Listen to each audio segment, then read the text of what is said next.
Hello, my fellow comic book collectors. Today is Wednesday, and on Wednesdays I do my Q&A. This week has been it's not a long list of questions, but it's a great list of questions. These are all really, really good questions, and I appreciate all the people who watch my videos and actually ask me a question. If you want to have your question answered, please comment below and I will answer it the next Wednesday. And you'll get a free shout out and some promotion. Without further ado, let's get into the questions.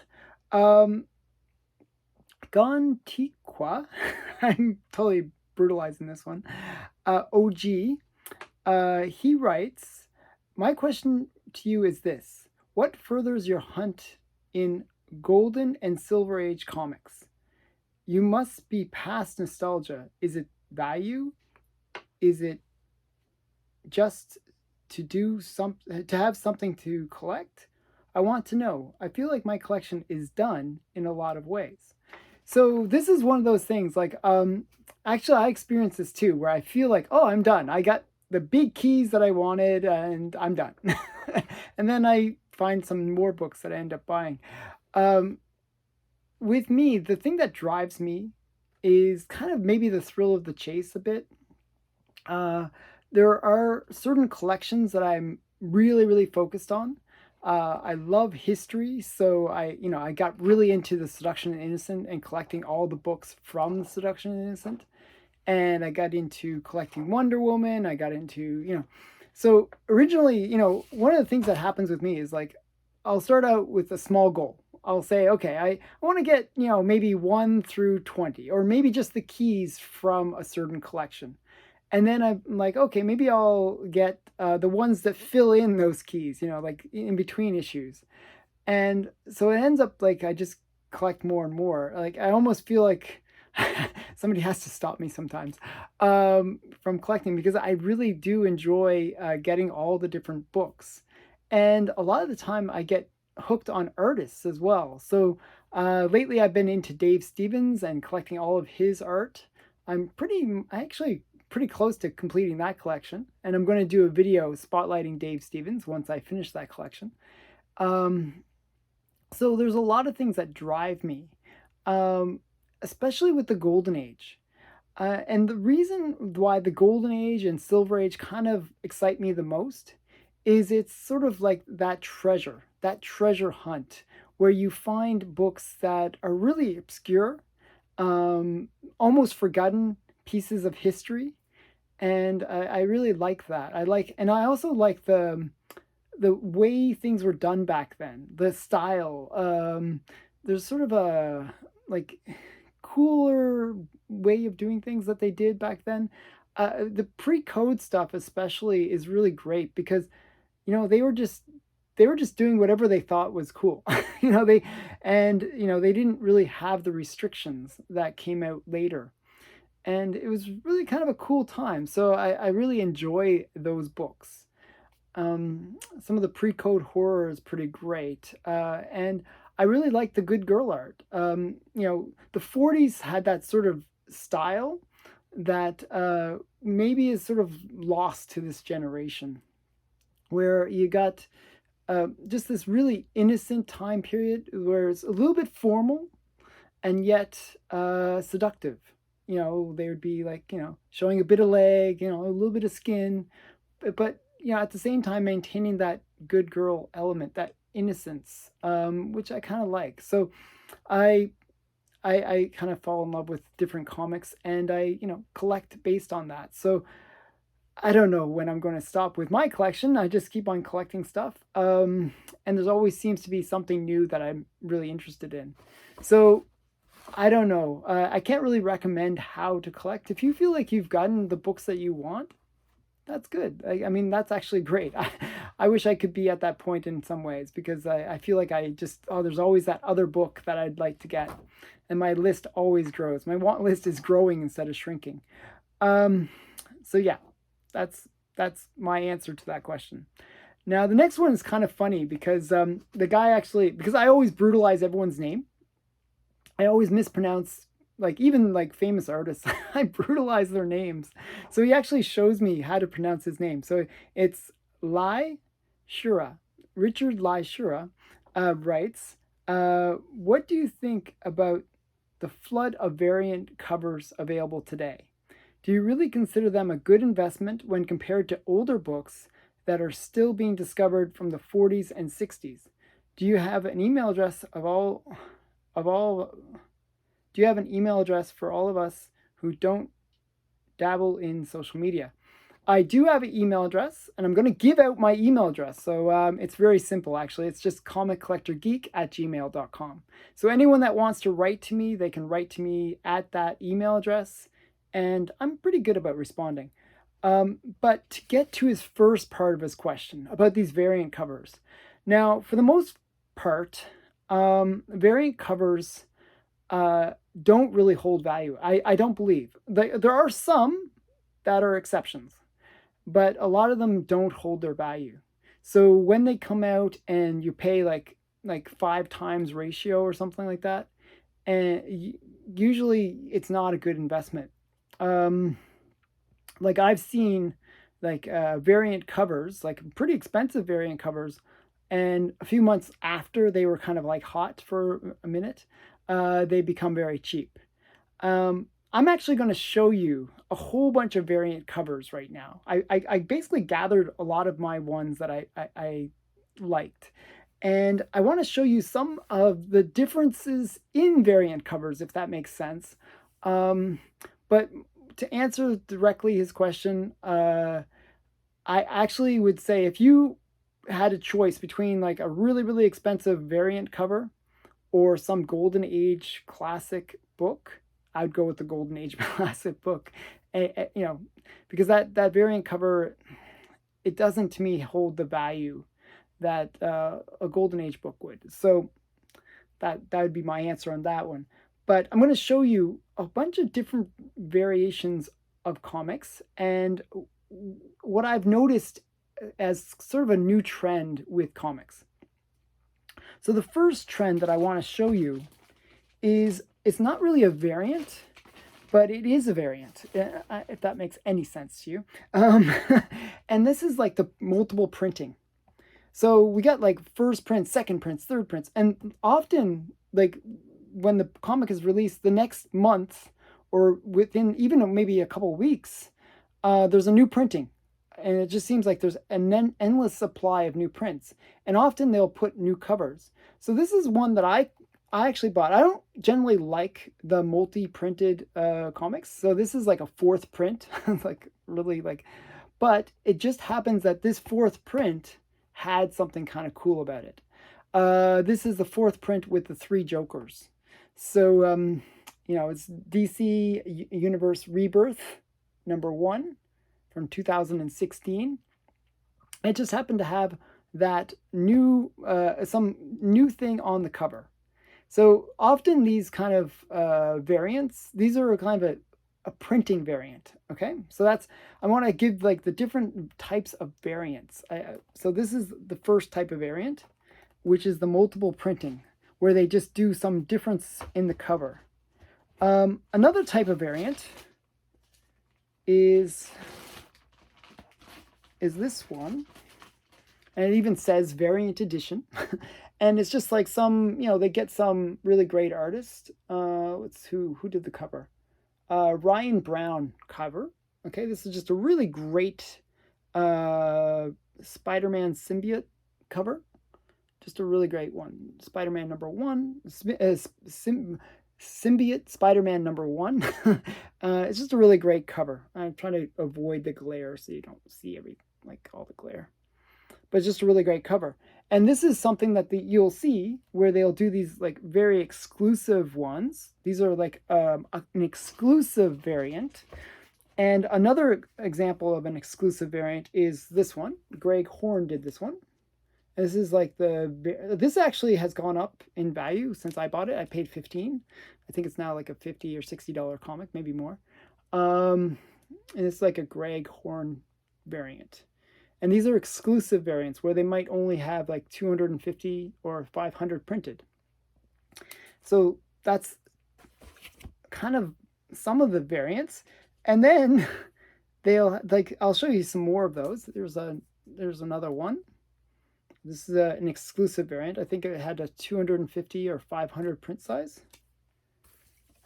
And then you get like these, just like these variants, which are like you'll have like A cover, B cover, C cover, so forth.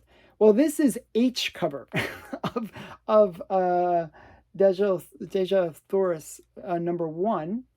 And this is, so that's what I'm saying. They produce so many different covers. So a lot of people will buy books based on the cover. And this is like a cosplay cover. So it's kind of a cool cover. So, obviously you're going to pick it up, right? And you buy the other covers as well. So I'm going to show you some more. Then you get like these 1 in 25 variants. This is a Vampirella 1 in 25. I paid $10. Actually, I paid less than that. I paid $8 for this, so almost cover price. But it's a really great cover. But it's I think it's a 1 in 25 or 1 in 15. Okay, so that's some of the variants. So we got the exclusive variants, we got the multiple printings, we got the B, whatever covers, we got the ratio variants, so there's so many different types of these variants. And I'm going to just show you some others that from my collection. These are all just random ones. So Vampirella, this is a Perello, really nice cover. I just really like Vampirella. So, and then I'll show you one more Vampirella. And then we got this one. You can see how much I paid for it. This is just like an exclusive cover, or I think this is actually a ratio variant. Just another one. And then we got another style. So there's another style of variant cover that you'll see a lot. And actually, I wish I kind of searched for these for a little bit in my boxes, but because I have a bunch of them. But I'm going to show you a few that the ones I was thinking are Stray Dogs. Stray Dogs is a good example, but I didn't bring my Stray Dogs. So this is Exciting Comics #1, and it has like an homage to Crime Suspense Stories #22. And it's, so it's like an homage cover. This is another thing that you see. Stray Dogs is kind of famous for that, because they would do all these homage covers to different horror movies, classic horror movies. So this is an homage cover to, Crime Suspense Stories. So that's kind of cool. And then we got another one like that, which is Archie. This is like Archie, and it's like paying homage to EC Comics. So these are kind of cool. I really like these ones. I like these homage ones. And I'm going to show you another variant edition. And this is one that, so you asked me if variants hold their value and when do they hold their value kind of idea. Well, this is a good example. This is Deadpool's Secret Wars. And this is the variant cover with Gwenpool on the cover. Now, this is the first appearance of Gwenpool on the cover. So that's when the variants can kind of hold their value, because if this character becomes really popular, well, people are going to look for that first cover appearance. It's, so that's example of a case where a variant can go up in value. Okay, and I'm going to show you some more. I got a big stack. I kind of want to show a lot of my variants because I don't really show these that often, and they're books that I really love. So I'm going to show you a bunch that are actually kind of a different way of collecting variants. So Spawn has kind of been rebooted in a lot of ways. Todd McFarlane was talking about the Spawn verse, okay? And they launched Spawn Universe, and they had like a whole bunch of different covers. So this is just one of the covers. I'm not even sure what numbers, like is it B or A or whatever it is. So this is one.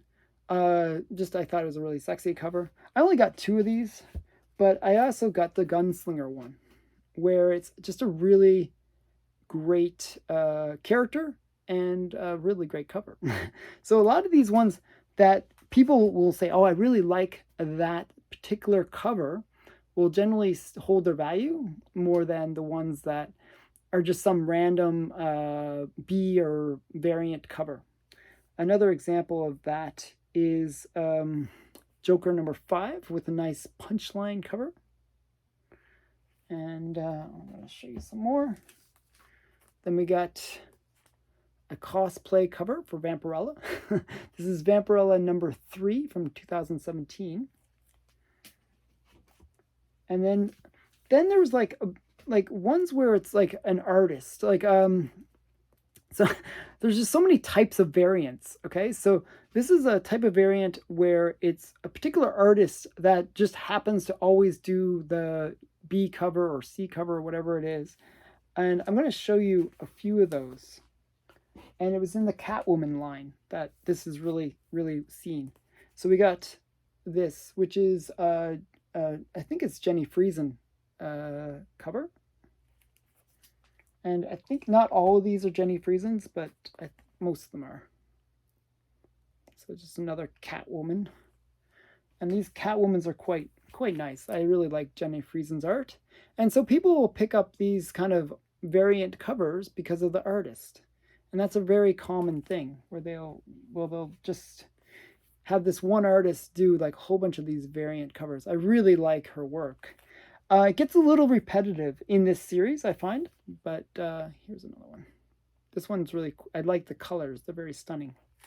So those are all some Jenny Friesen art. So again, there's many different styles of variants. It's kind of weird how since it's really taken off in this new generation of comics, the variant has really become almost like just as variety as the comics themselves. So here's another variant cover.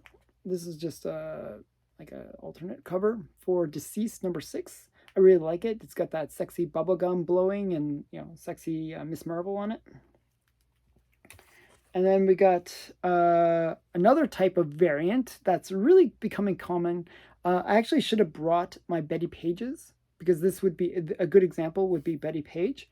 But you get these photo covers where it'll be like a 1 in 15 or 1 in 25 or 1 in 50 variant photo cover. So that's another type of variant that you see. And another series that somebody's asked me about, they say, oh, why didn't you ever show Zenescope? Well, I'll show you some Zenescope that I have. I really like just the cover art for this series. This is like, I like these sexy kind of good girl covers. You got the little bunny. This is one of my favorite covers, actually. I just really like the little bunny with the hatchet and, the good girl cover. And then, so that was that's the B cover. And the A cover is kind of more, gruesome. And I'll show you some more from that series. This is B. This is the A cover. And then the B cover was the more sexy cover. Okay. And then I had the B cover for the last of the series, which is number 3. So those are Zenescope. Zenescope is sort of known for these kind of sexy good girl covers. So yeah, interesting. So that's all the different types of variants. I believe I sort of addressed all the types of variants. There's just so many types of variants, and there's actually one other type that I didn't show, which I actually do have some, which is the blank cover. Those are actually, in some ways, the most interesting. The blank covers are designed for people who want to get sketch work or original art done by the artist involved with the book. And so you'll see nowadays they will actually have these blank covers.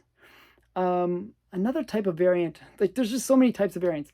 Another type of variant that we're seeing is not an homage, but where you'll see like almost like an old school style, where they'll take like a VHS comic. Actually, I have an example of that. If you bear with me for 1 second, I will.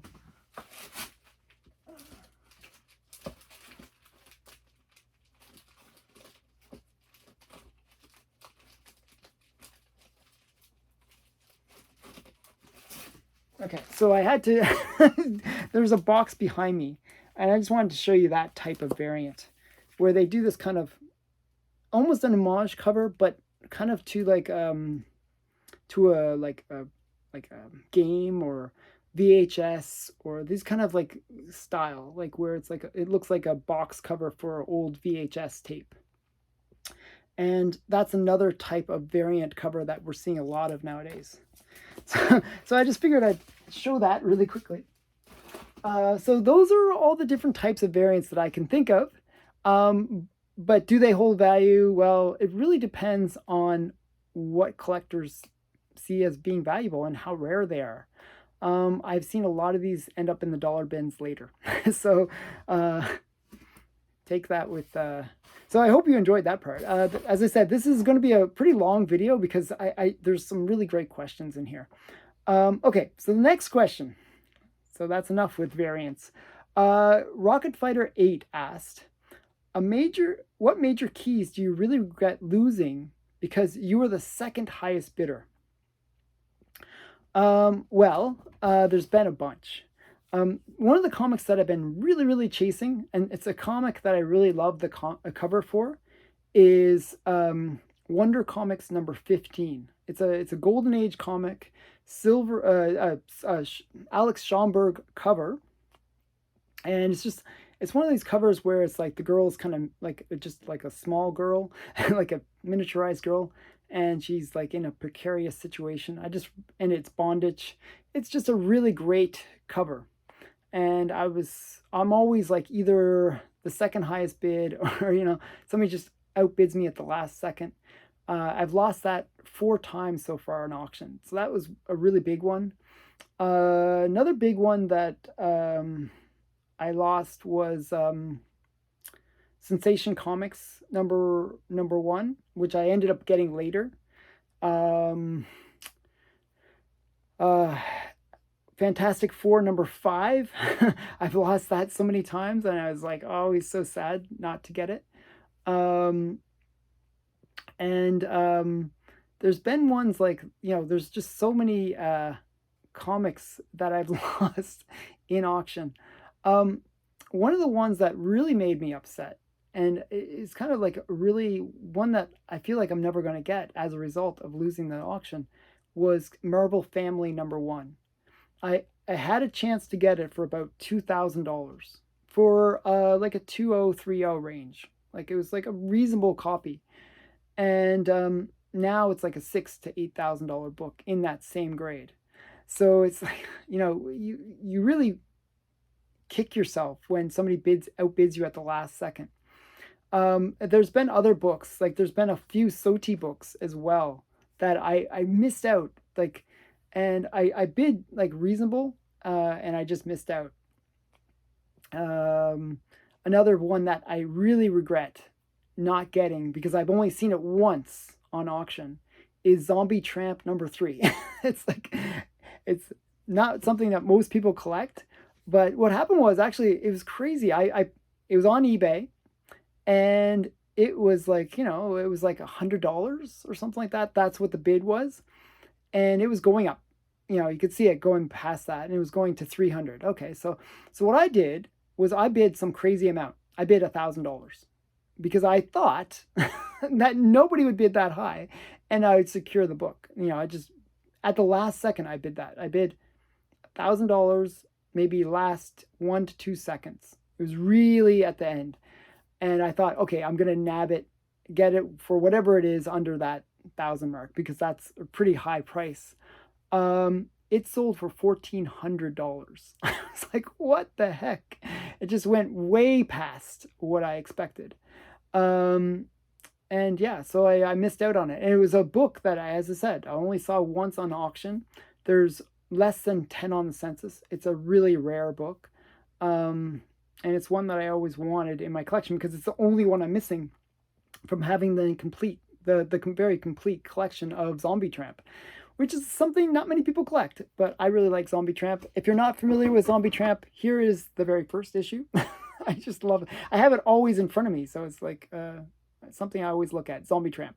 great, great, great comic art and a great series. It's just so fun, and yeah, I really like it. Okay, so what major keys did you see at a Comic Con or a comic shop that you kick yourself for not buying? This is a second question. So I believe I mentioned this before. I had a chance to get Tales of Suspense 39. Could have gotten it cheaply, and I didn't buy it. I didn't have the money actually, so it was something that was still out of my price range, even though that it was like half price at that time, and it was probably like that $1,000 range, or maybe even $500 range, and it was a high grade. So I kind of kicked myself for not getting it because now it's like a maybe $50,000-$60,000 book. So yeah, it's one of those sad things, you know. There's other comics. There was actually an Archie 50 that I actually had in my shopping cart on my comic shop. I was like, okay, nobody's gonna buy this anytime soon, and it was a good price. It was like 500-600 bucks. It was pretty cheap, um, and within just as I was about to check out, maybe a day before I was about to check out, because I like adding all the stuff in my cart first before checking out, and then you know having it all in one order. So what happened was somebody bought it. I was like, oh man. And then it went up on auction, or actually it was an auction before that, where the price had really just gone up on that one book, where it sold, I think, for a couple $1,000s.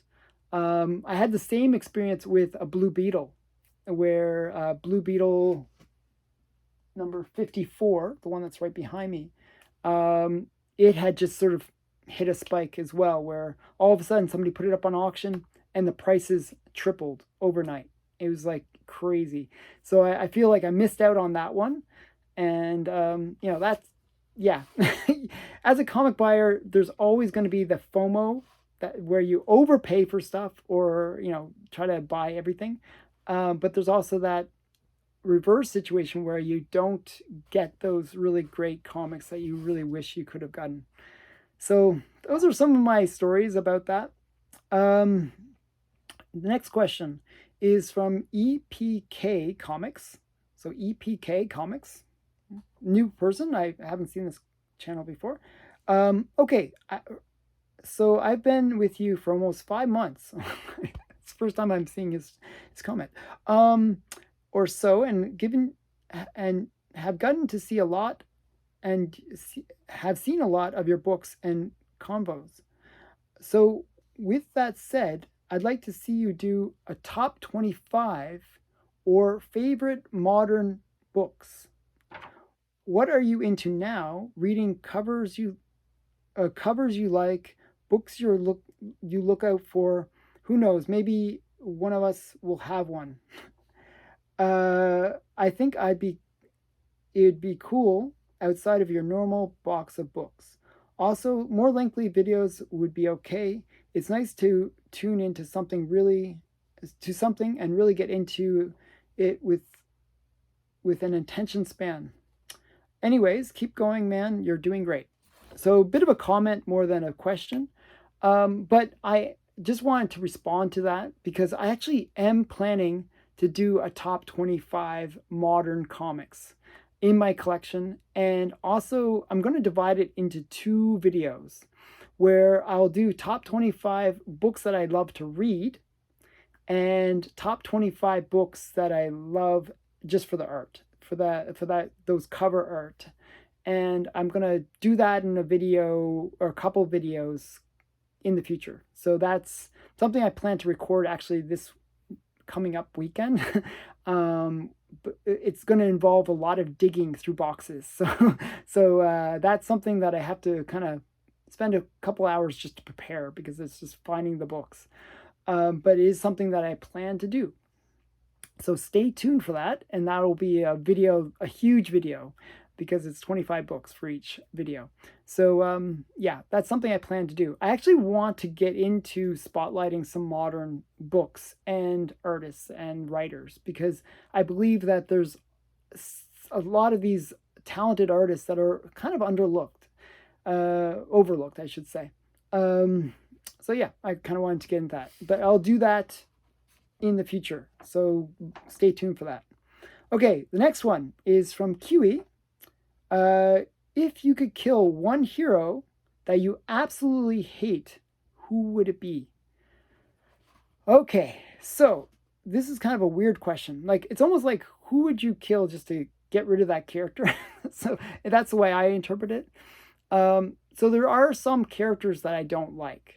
Uh, so there was actually a series of characters. I don't even think they actually got published, but they had created a lot of controversy, which were like the Safe Space and all those ones, where they were going to do the new I think it's the New Defenders or New Warriors.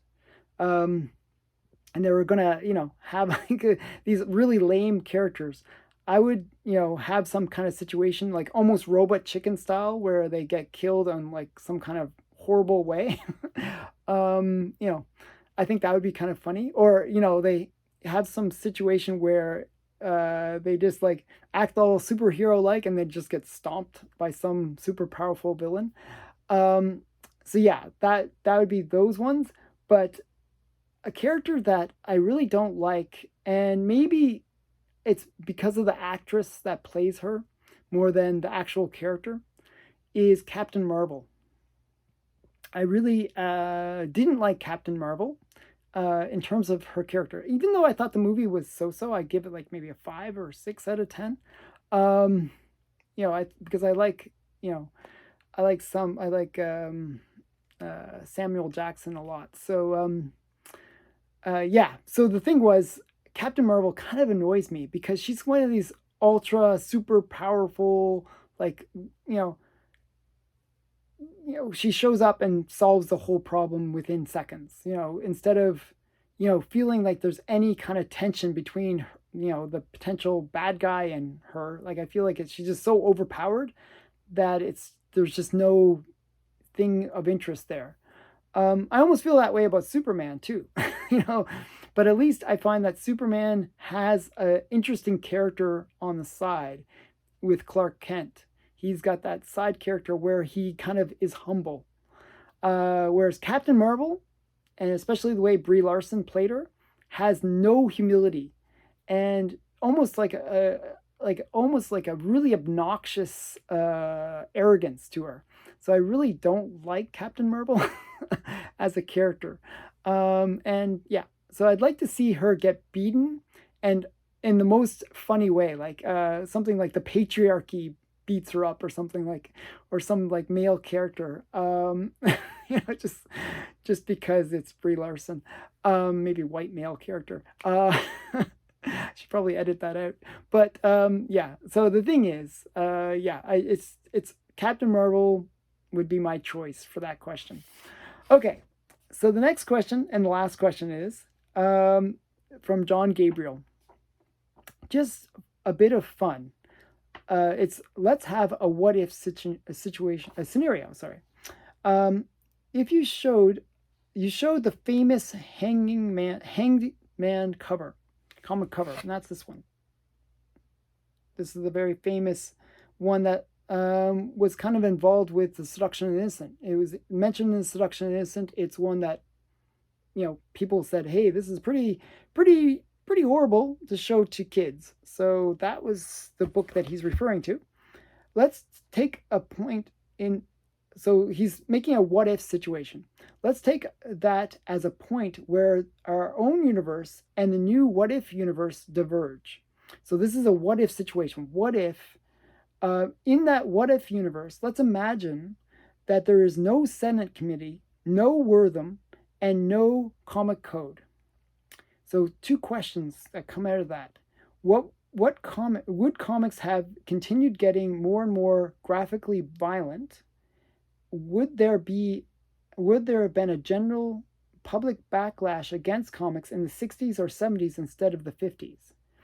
So I think what you would have, and this is what I've seen, even with the history of the golden age, is you get comic companies will try to one up each other, right?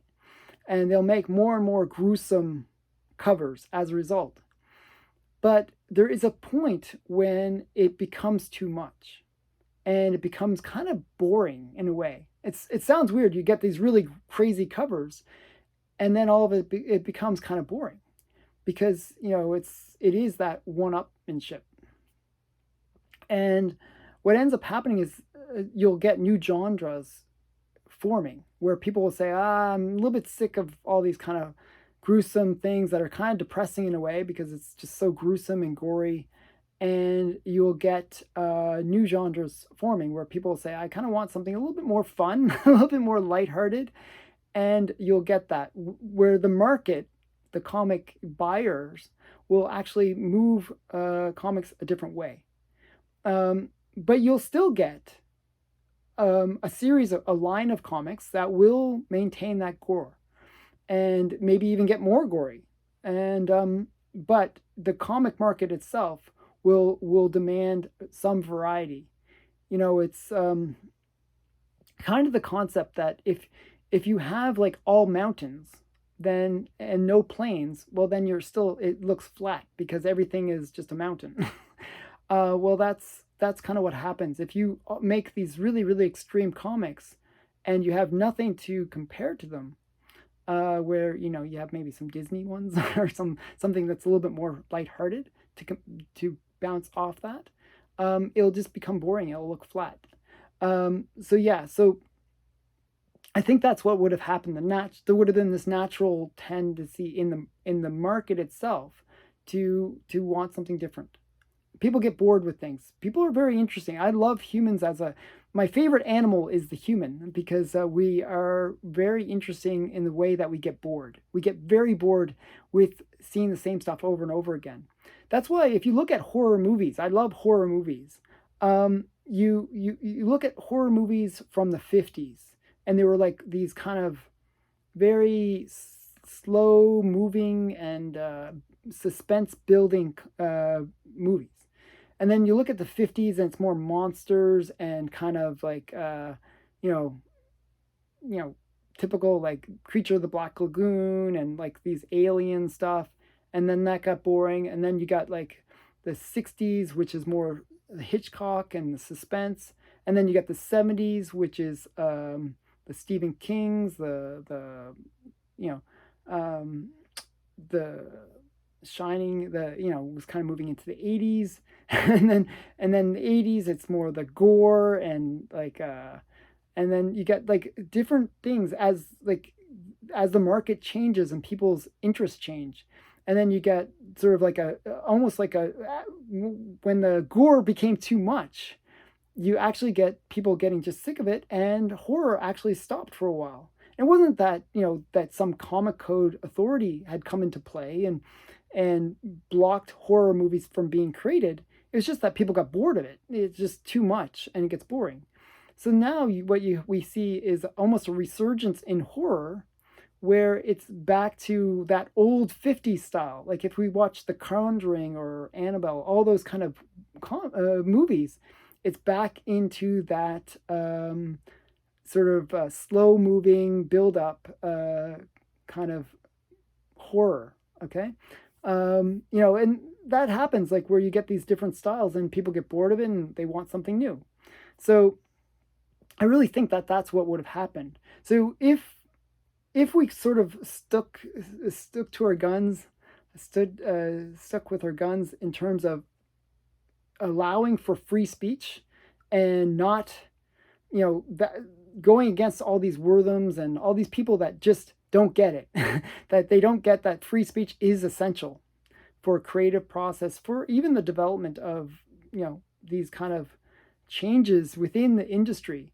I think what would have happened is just that progression, that things would have changed, a new thing would have come out, something new would have been like, and it would have been, different, and it wouldn't have had those kind of restrictions where people, felt like they had to be really censored in what they did when they were getting into those things. So the stories could have been a lot more free and interesting.